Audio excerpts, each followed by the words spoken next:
BDR হত্যাযজ্ঞে বিস্ফোরক আইনের মামলায় জামিন পেয়েছেন হত্যা মামলায় খালাসপ্রাপ্ত ২৫০ জন। গ্রেপ্তারের ১৬ বছর পর জামিনের খবরে আদালতের বাইরে আনন্দের কান্নায় ভেঙে পড়েন তাদের স্বজনরা। বিস্তারিত জানাচ্ছেন স্বপন আহমেদ।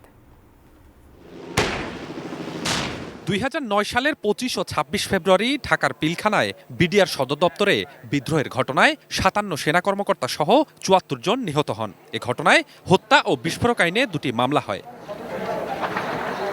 বিস্ফোরক আইনের মামলায় ৮৩৪ জন আসামির বিরুদ্ধে বিচার কাজ শুরু হয় ২০১০ সালে, কিন্তু মাঝপথে বিস্ফোরক মামলার কার্যক্রম এক প্রকার স্থগিত রেখে শুধু হত্যা মামলায় সাক্ষ্য উপস্থাপন করে রাষ্ট্রপক্ষ, যে কারণে বিস্ফোরক আইনের মামলার বিচার ঝুলে যায়। হত্যা মামলায় খালাস ও সাজাভোগ শেষে বিস্ফোরক আইনের মামলার কারণে ৪৬৮ জনের মুক্তি আটকে যায়।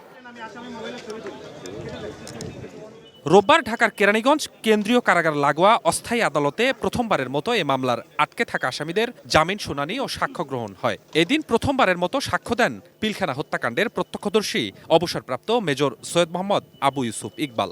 পরে বেলা 12:30টায় শুরু হয় জামিন শুনানি। দুপক্ষের শুনানি শেষে ঢাকার বিশেষ ট্রাইব্যুনাল ১-এর বিচারক মোহাম্মদ ইব্রাহিম মিয়ার অস্থায়ী আদালত ২৫০ জনকে জামিনের আদেশ দেন। অন্যদের পর্যায়ক্রমে জামিন হবে এমন প্রত্যাশা জানিয়েছেন সাবেক বিডিআর সদস্যদের আইনজীবী।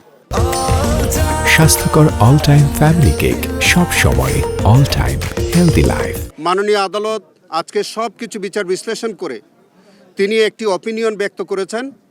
তিনি বলেছেন যে যারা নিম্ন আদালত থেকে প্রথমে হত্যা মামলায় যারা নিম্ন আদালত থেকে তারা খালাস পেয়েছিল এবং যাদের বিরুদ্ধে সরকার কোনো আপিল করে নাই, এই রকম যারা আছে তাদের সংখ্যাটা হচ্ছে প্রায় ২৫০-র উপরে বা ২৫০।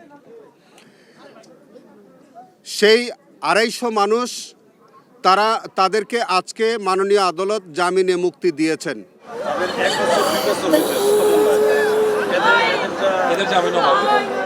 দীর্ঘ ১৬ বছর পর বিডিআরের ২৫০ সদস্যের জামিনের খবরে আনন্দের কান্নায় ভেঙে পড়েন তাদের স্বজনরা। একই সাথে বিডিআর হত্যাযজ্ঞের মূল পরিকল্পনাকারীদের বিচারের দাবি জানান তারা। আমার বাবা যে নির্দোষ ছিল, আমার বাবা কোনো দোষ করে নাই, আজকে তার প্রমাণ হয়েছে।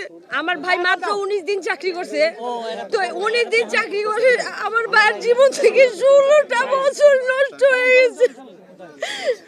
তোর জীবনে অনেক কিছু দিতে পারবো, কিন্তু এই ১৬টা বছর কখনোই দিতে পারবো না।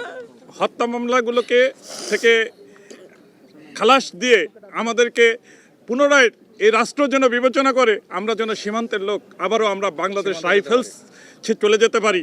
আগামী ১০ ফেব্রুয়ারি এ মামলার আবারও সাক্ষ্য গ্রহণ হবে। Swapan Ahmed, ATN news, Dhaka.